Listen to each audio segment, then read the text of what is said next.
Welcome back, everyone. I'm here today with David Drury, Career Guidance Counsellor in the Dublin area. Hi, and good evening, Martina. It's good to be back again. Martina McGrath Daly is founder and CEO of 65 Points and a medical doctor. It's great to be here this evening. It's great to have you, David. Today we're talking about open days because it's open day season. And Yep. on my end, we'll talk about poetry and what students should specifically pay attention to for this year for English. So let's start with the open days discussion. Why are college open days such a big deal for students? I think at the moment students are very engaged in researching their courses online.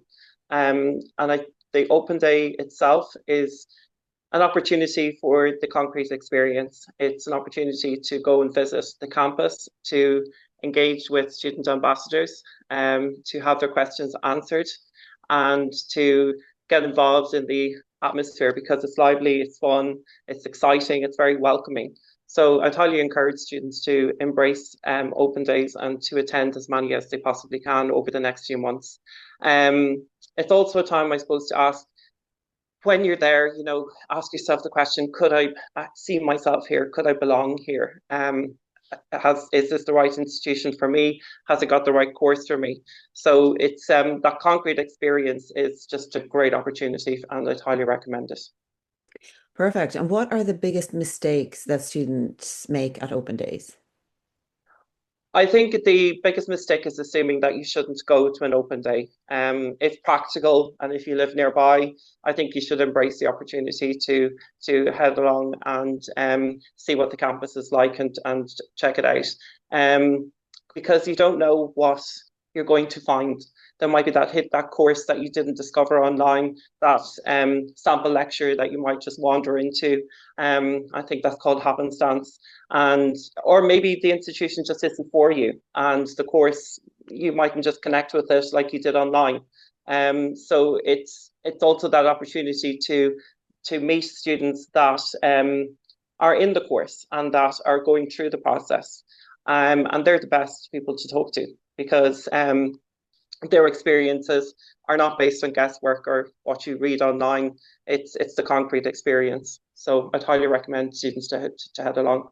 I totally agree. And I remember my school principal actually saying that one of the biggest takeaways you might get from an open day is what you don't want to do. So it might dispel Yeah. some myths for you. And as you say, what you see online may not necessarily correspond to how you experience it. And the visceral being there, how you experience it is going to be very important and is a much more important piece of evidence than anything you read online. Yeah, I think it's really important, and I know back in my day, I don't think we had open days in the 90s. So it makes you wonder. I think I connected quite well with the course and online. I was lucky, um, but I think there's nothing like just heading in there and just experiencing the laboratories or the campus and the facilities, the library, and meeting students on the course that you're interested in. Yeah. So, how should students prepare for the day itself? I think it's important to research the course, but the courses before you head to the open day. I think it's also important to maybe follow the institution online, to engage with their website so that you can download the schedule for the day, highlight the talks that you would like to go to or the workshops, and have a list of your questions prepared for the various exhibitions.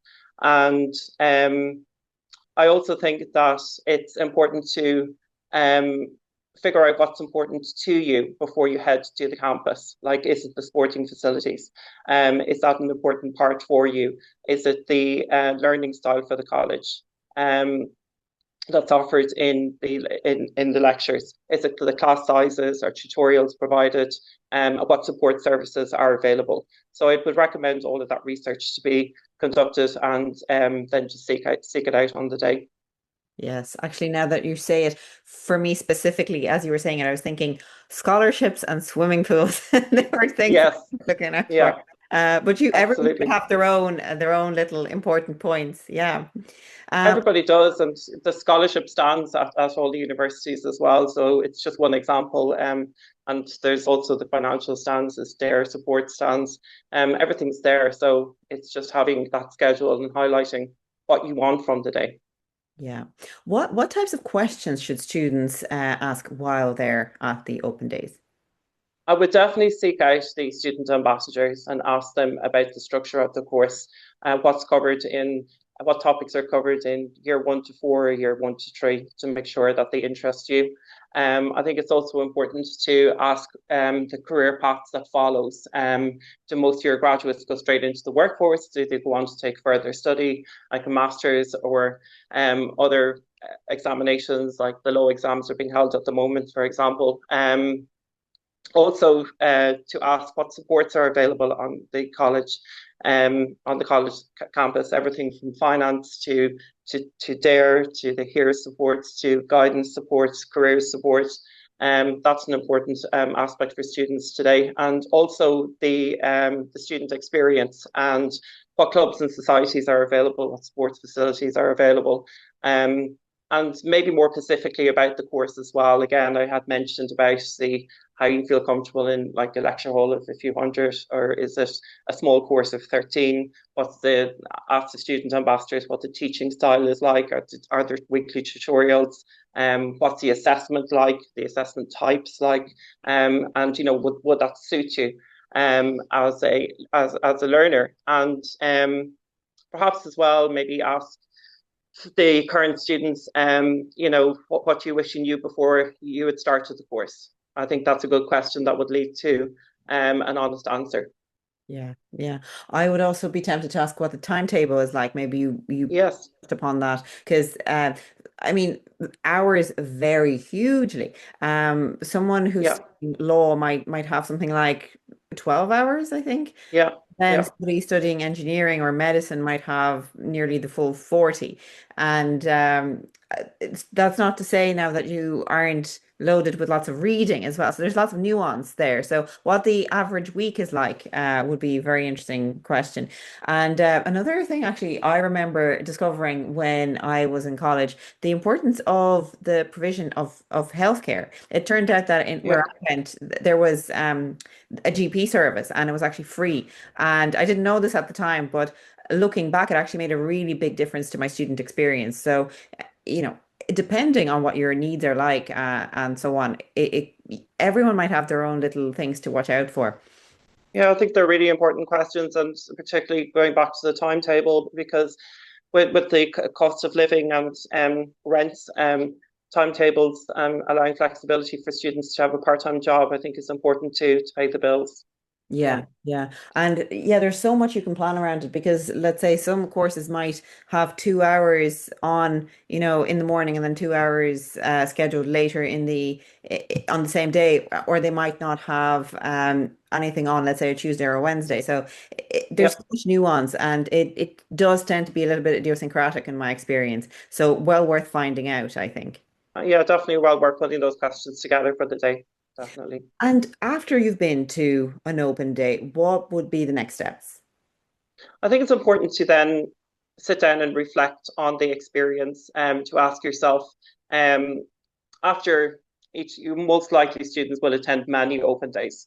So to ask, just keep it very simple, like what went well for you on the day, what did you enjoy, what maybe didn't sit well with you, and then to, in time, once you've attended a few open days, to start making comparisons and maybe drawing up a pros and cons list for each of the courses or the institutions or both. I think that's very important to reflect, because this information is, well, it's gold really when it comes to narrowing down your CAO course list. So I would definitely encourage in-depth reflection after each visit. Absolutely. And if a student is unsure now at this point whether to attend an open day or not, what would you say to them? If it's practical and if it's nearby, I suggest that you look. There's no harm in going. What's the worst that can happen? You will just, confirm the course is not for you. The course is not for you. The institution is not for you. But then again, you could stumble upon an amazing sample lecture or workshop, or a laboratory experiment and you just fall in love with it and you just find that course. So I would say you've nothing to lose, but if you can attend, just go for it. Yeah. You'll definitely be made welcome. They're very exciting events. I loved going. And they do kind of go on throughout the year. When I was in college, I think some of them happened a good bit later in the year. I think UCD specifically happened around Easter time. I don't know if they still do that. Well, UCD's date is the 8th of November this year, but Okay. Okay. that's the big open day for the college. But you'll have faculty open evenings as well to attend, some online, some in person. And Galway is kicking off this weekend on Friday and Saturday. Mm, So students will be heading down and looking forward to that, no doubt. yeah. And then all of the major colleges and universities will follow before Christmas. So it'll be busy. Yeah, Yeah. they're busy days. Yeah, exciting days. It makes a lot of sense to get it done now, before the CAO form needs to be sent off and before Yeah, the mocks and before it all really kicks off, yeah. a whole new level. It is, and also the open days are held at weekends, so it's not eating into your school time and your tuition time. So it's a nice way to spend the Saturday and to make, and I suppose really you're coming away with that informed decision, which is golden for the CAO list. So I was thinking we might head over to some English questions if that's Yes, please. okay. Yes. Great, excellent. So I was thinking of poetry today, and I was just wondering, Martina, how many poets do students need to study this year for the Leaving Certificate? So this year we are still blessed with the assessment arrangements, the adjustments that were given because of COVID. So because of that, it's four poets. So if you study four poets, any four poets, you will definitely be able to answer at least one question on the paper. Ordinarily, it's five, but because of the adjustments, it's any four. Okay, great, great information. And any particular poets that students should focus on, in your opinion? So I usually get out the crystal ball and Okay, try and publish it's basically just my opinions, analytics of how they might structure the paper and what's been on. And there are many schools of thought about this. So you could emphasize females, you could emphasize American poets, especially mhm, American females. Um, you could look at who has been up more recently, who has been ignored for a couple of years. For now, I will say I think Elizabeth Bishop and Paula Meehan are good ones to look okay, at. And I will flesh this out probably later in the year. But those two ladies should keep interested parties busy for the moment. okay, great. And just out of interest, have you a favorite poet, Martina? Favorites. Oh, it's very much a mood thing, isn't it? It's like asking Okay, what's your favorite, song or favorite album. I mean, poetry is music without the it is. music, you know what I mean? So I think it very much depends on the mood Okay, and the time of year. okay. Um, how would you recommend the student structures an answer to a poetry question?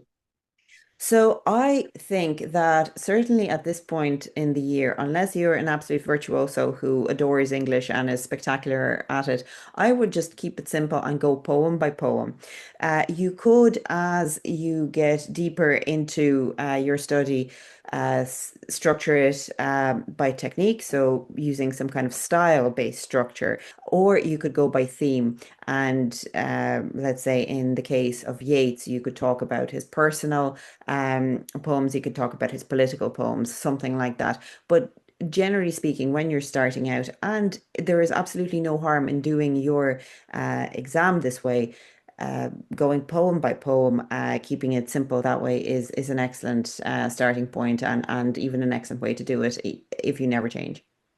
Great advice. Thank you, Martina.